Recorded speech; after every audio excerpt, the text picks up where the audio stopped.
अब इस वीडियो पर क्लिक कर ही दिए हो तो वीडियो को पूरा देख कर ही जाना। हो सकता है वे बातें सीख जाओ जो आपका लोग सम्मान जिंदगी भर करते रहे। अपनी कुर्सी की पेटी बांध लीजिए और मेरी बातों को गौर से सुनिए, क्योंकि इस वीडियो के बाद तुम खुद बोलोगे यार मजा आ गया।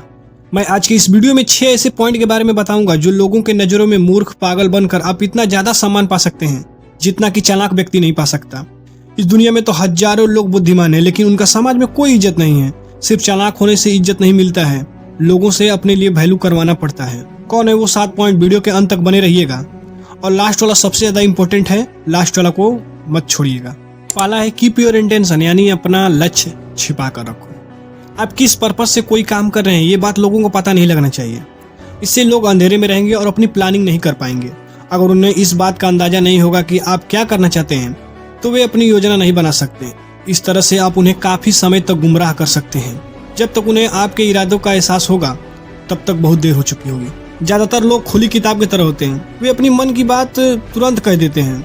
वे मौका मिलते ही अपने विचारों को प्रकट कर देते हैं। वो अपने योजनाओं और इरादों के बारे में लगातार बोलते रहते हैं। ऐसी स्थिति में लोग न तो आपका सम्मान करेंगे न ही आपसे डरेंगे। ध्यान देने वाली बात तो यह है कि जिसका लोग वैल्यू नहीं करते हैं या जिससे लोग डरते नहीं हैं उसके पास पावर कभी नहीं आती है। अगर आप अपने इरादे छिपा नहीं पाते हैं तो मैं इसका सोल्यूशन भी बताऊंगा कि कैसे अपनी दूसरों से इरादा छिपा कर रखें। आप ऐसा लक्ष्य या उद्देश्य बताएं जिससे लोग प्रभावित हो जाएं। जरूरी नहीं है कि आपका वो असली लक्ष्य होगा। जब आप उस लक्ष्य को लोगों के आंखों के सामने बार बार बातें करते रहेंगे तो वो उसे आपका ही लक्ष्य असली लक्ष्य मान लेंगे। दूसरा पॉइंट है never look bigger than boss, यानी कि बॉस से ज्यादा बड़ा न बने। अपने से छोटे लोगों को यह महसूस करने दे कि वे आपसे बड़े हैं। उन्हें खुश करने के लिए अपनी बुद्धि से प्रभावित न करें। अगर आप ऐसा करेंगे तो इसका रिजल्ट ठीक उल्टा होगा।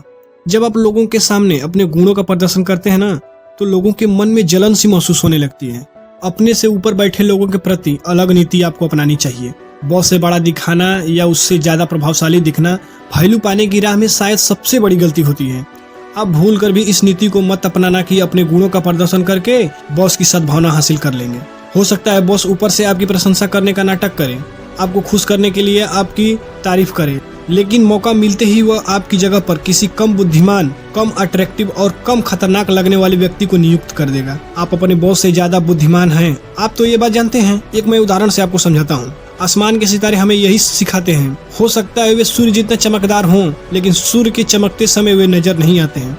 तीसरा नंबर है learn to take advantage of enemy, यानी कि अपने दुश्मनों से काम लेना सीखें। आजकल अपने दोस्तों से सावधान रहें। आजकल सुदामा और कृष्ण जैसा कोई दोस्त नहीं है। आजकल के दोस्त आपके काम से बहुत जल्दी जलन करने लगते हैं, इसलिए वे आपको बहुत जल्दी धोखा भी दे सकते हैं। दरअसल आपको दुश्मन से नहीं बल्कि अपने दोस्तों से डरना चाहिए। ये बात भी सही है कि जरूरत पड़ने पर हम अपने दोस्तों को ही काम पर रखना चाहते हैं। इसके अलावा आप उन्हें अच्छी तरह से जानते भी। आप सोचते हैं कि दोस्त के रहते हुए किसी अनजान व्यक्ति को क्यों रखें। ये बात भी आपका सही है। प्रॉब्लम यह है कि आप अक्सर अपने दोस्तों को उतनी अच्छी तरीके से नहीं जानते हैं जितना आपको लगता है।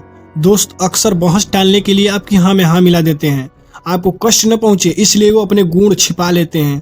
जब आप मजाक करते हैं तो थोड़ा बहुत हंस भी देते हैं ताकि आपको लगे कि हाँ ये मेरा दोस्त अच्छा है। आप यह जानते ही नहीं है कि आपके लिए आपके दोस्त में असली भावनाएं क्या हैं। जब आप अपने किसी दोस्त को काम पर रखते हैं तो आपके सामने वे गुण धीरे धीरे सामने आते हैं जिन्हें उसने अब तक छिपा कर रखा था। तब आप चौंक जाते हैं। सभी लोग यह फील करना चाहते हैं कि उन्हें यह अवसर अपने दम पर मिला है, ये कामयाबी अपने दम पर मिला है, इसलिए आपका एहसान उन्हें बोझ की तरह लगता है। देखिए, दुश्मनों के मौजूद होने से विचलित या दुखी न हो। आप दोस्त के बजाय दुश्मन के साथ बेहतर स्थिति में रहते हैं, क्योंकि दोस्तों के मामलों में आपको यह मालूम नहीं होता है कि आपके छिपे हुए कौन से दोस्त दरअसल आपके दुश्मन हैं। संघर्षशील व्यक्ति संघर्ष से फायदा उठाता है और ज्ञान से, और अपने दुश्मनों का इस्तेमाल करता है। ऐसा करके वह उस आत्मविश्वासी योद्धा की छवि बना लेता है।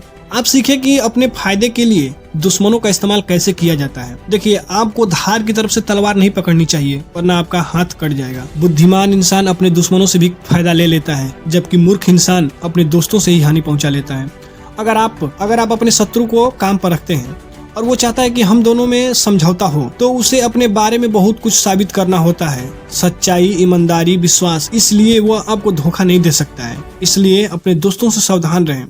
मैं ये नहीं बोल रहा हूँ कि हर दोस्त वैसे ही होते हैं, लेकिन अपने दोस्त को देखें और परखें कि क्या दोस्त मेरा वैसा ही है। अगर आपका दोस्त अच्छा है तो ठीक है, नहीं है तो उसे आज ही छोड़ दें। चौथा number, become on expert in the art of timing, यानी समय की कला में माहिर बने। कभी भी जल्दीबाजी में न दिखें। जल्दीबाजी से ऐसा लगता है जैसे कि आपका समय पर कोई नियंत्रण ही नहीं है। लोगों के नजर में पेशेंस दिखाएं, यह लगना चाहिए कि वह इंसान सही समय पर सही काम करता है। बुद्धिमान इंसान वो है जो सही समय पर सही काम करे, फिर चाहे उसका मन हो या ना। आप जानबूझकर समय को धीमा नहीं करते हैं क्योंकि आप ज्यादा दिनों तक जीना चाहते हैं या उस समय का ज्यादा आनंद लेना चाहते हैं। आप ऐसा इसलिए करते हैं क्योंकि पावर ऑफ प्ले को बेहतर तरीके से खेलना चाहते हैं। जब आपका दिमाग तत्कालिक आपातकालीन स्थितियों से मुक्त होगा तभी आप फ्यूचर के बारे में आगे तक सोच पाएंगे। कुछ समयों तक चमकने वाले न बने। जो सक्सेस धीरे धीरे मिलता है वही अंत तक कायम रहती है। लोगों से इंतजार करवाना समय को विवश करने का एक सशक्त तरीका है। वे नहीं जानते कि आप क्या करने वाले हैं क्योंकि आप समय को नियंत्रित करते हैं। अगर आप समय को नियंत्रित करते हैं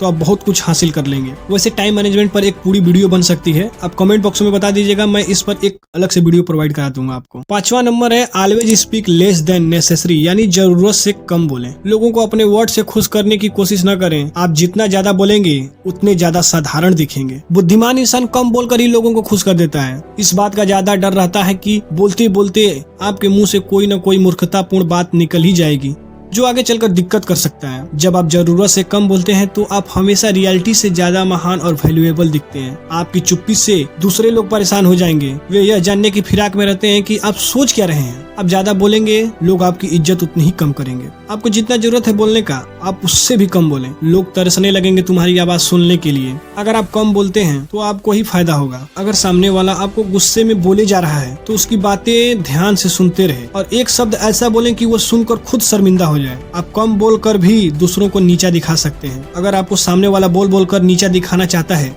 तो आप कुछ मत बोलिए, बस आप थोड़ा सा मुस्कुरा दें, वे खुद लज्जित हो जाएगा। जब आप ज्यादा बोलते हैं ना तो आपको खुद नहीं पता होता है कि आप क्या क्या बोल रहे हैं। घर आने के बाद आप जो वर्ड बोले होते हैं उस एक एक वर्ड पर गहराई से सोचते हैं कि ये बात नहीं बोलनी चाहिए, तब पछतावा होता है। दोस्तों याद रखना, बंदूक से निकली गोली, मुंह से निकली बोली कभी वापस नहीं लिया जा सकता। आपको मैं एक कहानी से समझाता हूँ। एक समय की बात है, एक राज्य के राजा ने एक इंसान को फांसी की सजा सुनाई। फांसी दी जाने वाले के गले में फांसी का फंदा लगा दिया गया, फिर नीचे से तख्तों को हटाया गया। जैसे वे व्यक्ति रस्सी से झूला, रस्सी टूट गई और वह जमीन पर गिर गया। उस वक्त इस तरह की घटना ईश्वर का इंसाफ माना जाता है। जो इस तरह से बचता है उसे आमतौर पर छोड़ दिया जाता है। जब वह व्यक्ति अपने पैरों पर खड़ा हुआ, उसे चोट आई थी। उसने गुस्से में भीड़ से चिल्लाकर बोला, देखा राजा ठीक से एक रस्सी नहीं बनवा सकता, वो क्या राज्य चलाएगा। ये बात एक सिपाही ने जाकर राजा से बताता है, महाराज ऐसी ऐसी बात हो गई है। ये सुनते ही राजा उसकी सजा माफ करने वाला था। तभी उसने पूछा कि रस्सी टूटने के बाद उसने कुछ बोला था। सिपाही जवाब दिया, हाँ महाराज, उसने बोला था कि इस राज्य का राजा ठीक से एक रस्सी भी नहीं बनवा सकता। राजा ने बोला, ऐसी बात है तो उसकी बातें हम गलत साबित करेंगे। और अगले ही दिन उसे फिर से फांसी पर लटका दिया जाता है और इस बार रस्सी नहीं टूटती है। इससे हमें ये सीख मिलती है कि अगर वह व्यक्ति कुछ नहीं बोलता तो उस समय उसकी जान बच जाती। 6वां और लास्ट, ये सबसे इम्पोर्टेंट है, create a distance to gain respect, यानी सम्मान पाने के लिए दूरी बनाए।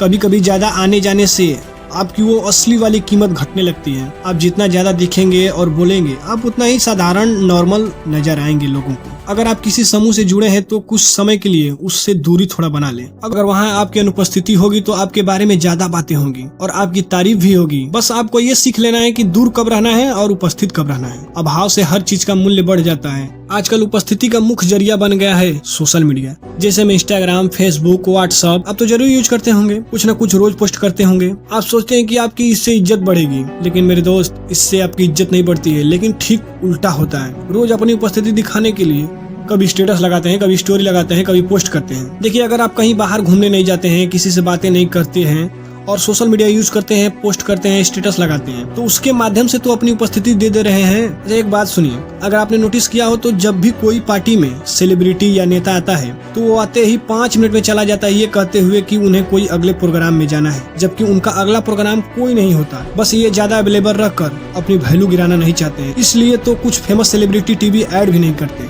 जिनके करोड़ों रुपए मिलते हैं सिर्फ अपनी इज्जत बढ़ाने के लिए। ये थे वो 6 पॉइंट जिसे अप्लाई करके वास्तव में आप एक महान व्यक्ति बन सकते हैं। सेल्फ इम्प्रूवमेंट सबसे है जरूरी। देखते रहिए मनीष सक्सेस लाइब्रेरी। तब तक के लिए जय Hind, best of luck all of you.